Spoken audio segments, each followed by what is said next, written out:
Hello everyone, welcome back to all of you. आज हम philosophy of education, शिक्षा का दर्शन को डिस्कस करेंगे। फिलॉसफी ऑफ एजुकेशन एक बहुत ही इम्पोर्टेंट टॉपिक है। यहाँ से teaching exams, teacher training exams, AIIMS MSc, teaching competition exams और बहुत से कंपटीशन एग्जाम्स हैं, वहाँ पर यहाँ से क्वेश्चन मिलता ही है। तो किसी भी स्टेप को स्किप मत कीजिएगा। इसको मैं वीडियो में समझाता जाऊंगा, आप इसको प्लीज नोट डाउन जरूर करते जाइए। तो शुरू करते हैं। शिक्षा का दर्शन, ये आपको हिंदी और इंग्लिश दोनों भाषाओं में मिलेगा। सबसे मेन बात क्या होती है यहाँ पर कि शिक्षा का दर्शन जो होता है वो किसी भी प्रकार के चिंतन को दर्शाता है। यहाँ हम कहते हैं कि अगर दर्शन की बात आए तो दर्शन का संबंध चिंतन से होता है, और शिक्षा का विकास या डेवलपमेंट ऑफ एजुकेशन इसके द्वारा होता है, और समय समय पर इसके द्वारा परिवर्तन होते रहते हैं, चेंजेस हो रहा है। तो an educationist tries to solve various problems of education and philosophy helps him in this task. एक तरीके का टास्क क्या है कि एक शिक्षा शास्त्री या भाई जो शिक्षा का विद्वान है वो शिक्षा की विभिन्न समस्याएं, बहुत सारी प्रॉब्लम्स होती हैं, उनको हल करने का प्रयास करता है, और इस कार्य में दर्शन ही उसकी सहायता करता है। दर्शन के माध्यम से ही प्रॉब्लम्स का सॉल्यूशन मिलता है। तो फिलॉसफी ऑफ एजुकेशन एक ऐसा टॉपिक है जो दर्शन को दर्शाता है, शिक्षित दर्शन को दर्शाता है, जिसमें अगर हम बात करते हैं कि दर्शन का ये वह भाग है जिसमें शिक्षा की समस्याओं का अध्ययन किया जाता है, शिक्षा की प्रॉब्लम्स का अध्ययन किया जाता है, एजुकेशन की प्रॉब्लम्स का इसमें अध्ययन किया जाता है, और उन समस्याओं का हल प्रेजेंट भी किया जाता है, सॉल्व भी किया जाता है। यही शिक्षा दर्शन है। तो philosophy of education is related to the examination of goals, forms, methods, meaning of education। यानी शिक्षा का दर्शन शिक्षा के लक्ष्यों, स्वरूपों, विधियों और अर्थ का परीक्षण करता है। यानी कि शिक्षा के बहुत सारे लक्ष्य होते हैं, गोल्स होते हैं, कौन कौन से फॉर्म्स हैं, कौन कौन सी विधियां हैं, उन पर समय समय पर चेंजेस होते रहते हैं कि टाइम जैसे टाइम के अकॉर्डिंग उसको डेवलप करता है। This term can be used to describe the fundamental philosophical analysis of these themes and analysis of practical pedagogical approaches. यह शब्द, इसका उपयोग उन विषयों में किया जाता है जहां मौलिक दार्शनिक विश्लेषण और व्यवहारिक शैक्षणिक दृष्टिकोण के विश्लेषण के वर्णन करने के लिए किया जाता है। यानी कि उनका एनालिसिस किया जाता है, गहन अध्ययन किया जाता है, उसके बाद निष्कर्ष निकलता है। The philosophy of education refers to the set of belief values principles that guide the informed educational practices, policies and goals। शिक्षा का दर्शन उन मान्यताओं, मूल्यों और सिद्धांतों के समूह को संदर्भित करता है जो शैक्षिक प्रथाओं, नीतियों, लक्ष्यों का मार्गदर्शन और सूचना देते हैं। बहुत सारी प्रथाएं, मान्यताएं पहले से चली आ रही हैं जो हमें कहीं ना कहीं हमारे एक दर्शन का कार्य करती हैं। बहुत सारे मूल्य होते हैं जो शिक्षा के संबंधित होते हैं, उनको हमें अपनाना होता है, सिद्धांत होते हैं, उन पर चलकर हम शिक्षा को डेवलप कर सकते हैं। It encompasses the fundamental ideas about the nature, purpose, process of education as well as the role of educators and students and society in the educational enterprise. इसमें शिक्षा की प्रकृति, उद्देश्य और प्रक्रिया के साथ साथ शैक्षिक उद्गम या उद्यम में शिक्षकों, छात्रों और समाज की भूमिका के बारे में मौलिक विचार शामिल होते हैं। उनके मौलिक विचार इसमें शामिल होते हैं। तो ये भी बहुत बड़ी बात होती है। Philosophy of education provides a framework for educators, policy maker, educators होते हैं पॉलिसी मेकर जो पॉलिसी बनाते हैं, to reflect on their values, make informed decisions and shape educational practices that align with their goals and beliefs about the nature and purpose of education। शिक्षा का दर्शन शिक्षकों और नीति निर्माताओं को उनके मूल्यों पर विचार करने, सूचित निर्णय लेने और शिक्षा की प्रकृति, उद्देश्य के बारे में, लक्ष्यों, विश्वासों के अनुरूप शैक्षिक प्रथाओं को आकार देने के लिए एक रूपरेखा प्रदान करता है। क्या प्रदान करता है? एक रूपरेखा। पहले से एक फ्रेमवर्क मिल जाता है एजुकेटर्स को, पॉलिसी मेकर्स को, जो वैल्यूज को डिसीजन लेते हैं वो उसके लिए बहुत जरूरी होते हैं। It serves as a guiding force for designing curricula, implementing teaching methods and evaluating educational outcomes।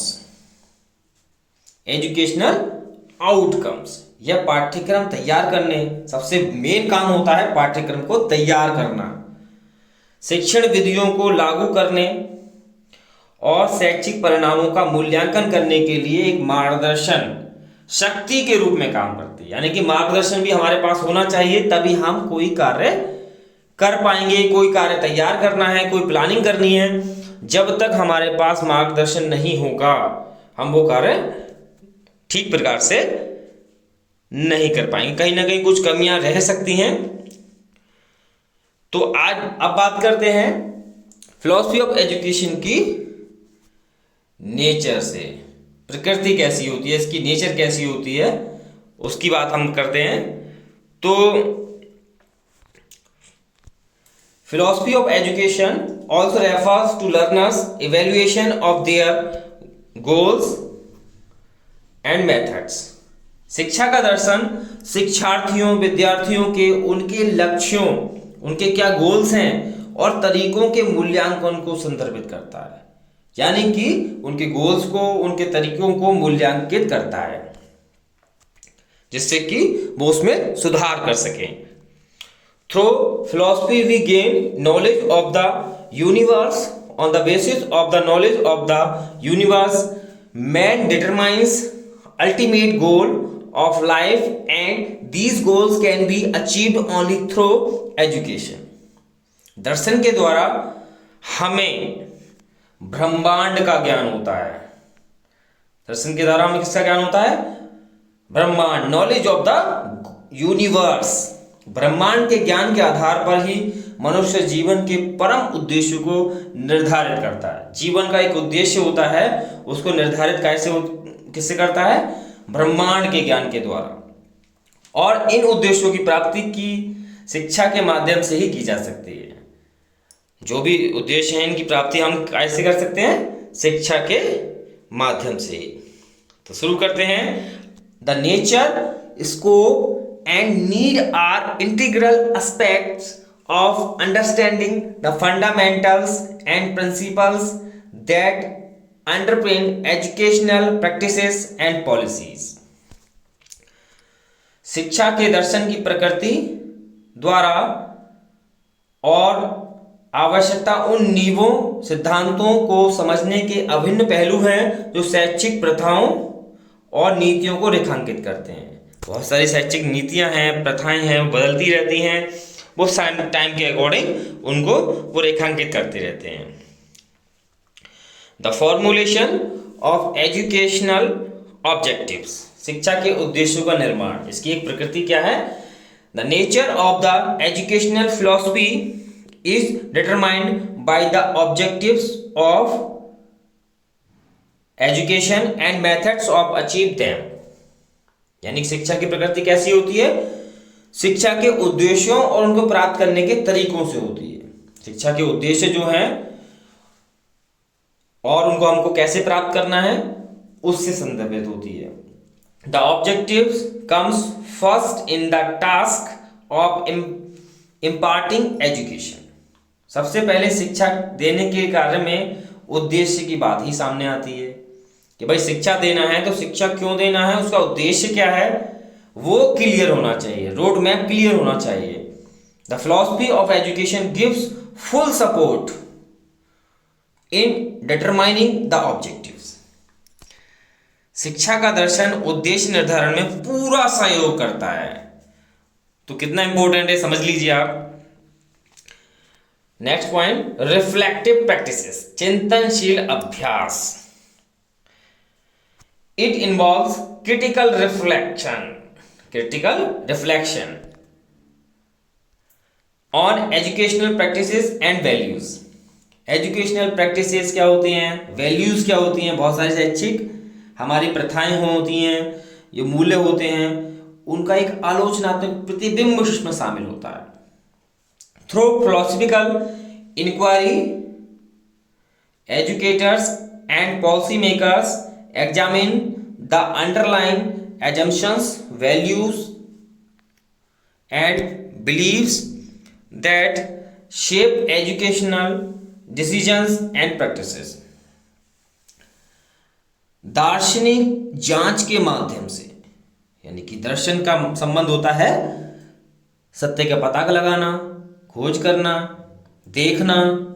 जांच के माध्यम से शिक्षक और नीति निर्माता उन अंतर्निहित धारणाओं, शिक्षक और जो नीतियों का निर्माण करेंगे उन अंतर्निहित धारणाओं, मूल्यों, कुछ धारणाएं होती हैं जो चली आ रही हैं, मूल्य होते हैं जिनको हम अपनाना होता है, जो हमें डेवलप का एक कहीं ना कहीं माध्यम बनते हैं। विश्वासों की जांच करते हैं और जो शैक्षिक निर्णयों और प्रथाओं को आकार देते हैं। हमें शैक्षिक निर्णय क्या लेने हैं, एजुकेशनल डिसीजन कौन से लेने हैं, कैसे प्रैक्टिसेस करनी है, वो सब पे ये बहुत यूजफुल है। तो इससे आप समझ गए होंगे कि शिक्षा का दर्शन शिक्षा की विभिन्न समस्याओं का अध्ययन में बहुत सहायक है। और शिक्षा का अगर दर्शन हम बात करते हैं तो ये कार्य का शुद्ध दर्शन की तरफ प्रतिपादित, और बहुत सारे सत्य होते हैं, सिद्धांत होते हैं, उनका शैक्षिक प्रक्रिया के संचालन में इसका प्रयोग किया जाता है। तो philosophy of education is the application, एक एप्लीकेशन है। क्या है? Application. Philosophy of education is the application of philosophy to the study of the problems of education। यानी कि शिक्षा की समस्याओं का एक सॉल्यूशन कहां से मिलता है, हमें यहीं से मिल जाता है। नेक्स्ट पॉइंट, फंडामेंटल इंक्वायरी, आधारभूत जांच, या हम कह सकते हैं मूलभूत पूछताछ। It is fundamental and inquiry into the nature, aims and methods of education. यह शिक्षा की प्रकृति, उद्देश्य और तरीकों की मूल रूप से जांच है। It explores fundamental questions about the purpose of education, the nature of knowledge, the role of teachers and learners and the relationship between education and society. यह मूल रूप से शिक्षा की प्रकृति, उद्देश्य और तरीकों की जांच करता है।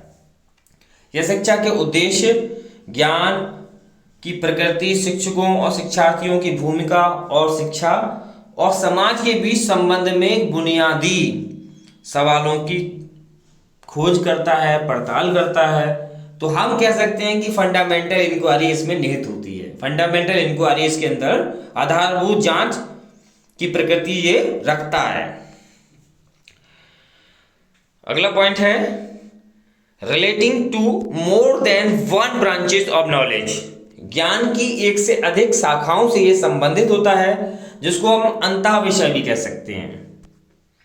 अब एक से अधिक शाखाएं कैसे हो सकती हैं, मोर देन वन ब्रांचेस कैसे हो सकती हैं?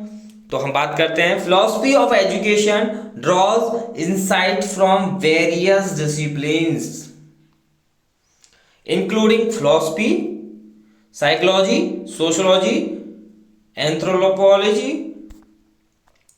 And history.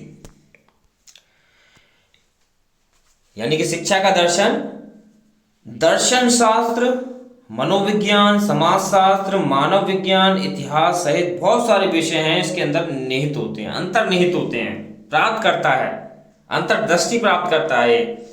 It is integrates perspectives from these fields to provide comprehensive understanding of educational phenomena. यह शैक्षिक घटनाएं, बहुत सारी शैक्षिक घटनाएं होती रहती हैं कि व्यापक समझ प्रदान करने के लिए इन क्षेत्रों के दृष्टिकोण को एकीकृत करता है, उसको इंटीग्रेट करता है। तो ये समझना बहुत जरूरी है। Next point is normative and descriptive. मानव के अंतर्गत मानक और वर्णनात्मक। It includes both normative aspect and descriptive aspects. तो नॉर्मेटिव क्या होती है? Normative evaluating educational goals practices against certain idea, कुछ आइडियाज होते हैं, प्रिंसिपल्स होते हैं।